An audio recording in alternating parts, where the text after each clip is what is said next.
Hi everyone, good morning. সকালবেলা ঘুম থেকে উঠে বানিয়ে নিলাম একটু ব্রেকফাস্ট, ভেজিটেবলস দিয়ে পাস্তা।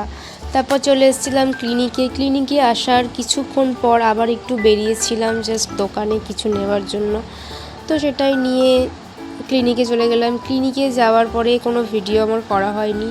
তো বাড়ি আসার পর পুকুর সাথে একটু খেলা করলাম, বেশ ভালোই লাগে ওর সাথে আমার থাকতে।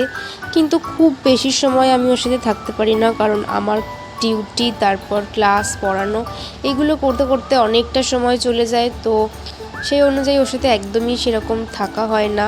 তারপরেও ক্লাস ছিল, তো আমি আবার রেডি হয়ে বেরিয়ে পড়েছিলাম ড্রয়িং করাতে। যদিও স্যাটারডেতে আমার ক্লাস থাকে না, কিন্তু সানডেতেই করাই। কিন্তু সানডে একটু কাজ ছিল বলে স্যাটারডে করেছিলাম। তারপর ক্লাস শেষ হওয়ার পরে ওর কিছু স্কুলের প্রজেক্ট হয়েছিল, সেগুলোই আমাকে একটু দেখাচ্ছিল। এগুলো পুরো একাই করেছে। তো দেখাচ্ছিল যে ম্যামরা কি বলেছে না বলেছে। আমিও বলে দিলাম যে কোনটা কি ঠিক হয়েছে, কোনটা কি আর একটু ভালো হতে পারতো। তো সেই সবই একটু ডিসকাস করে দিলাম। তো ক্লাস শেষ হওয়ার পর বাড়ি চলে এলাম। বাড়ি আসার পর কিছুক্ষণ আবার রেস্ট করে তারপর টুকটাক কিছু কাজ তো থাকেই প্রতিদিনের। তো সেগুলো করার পরে আমি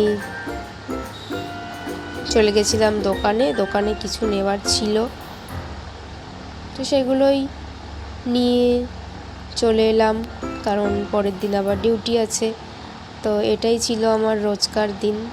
টাটা।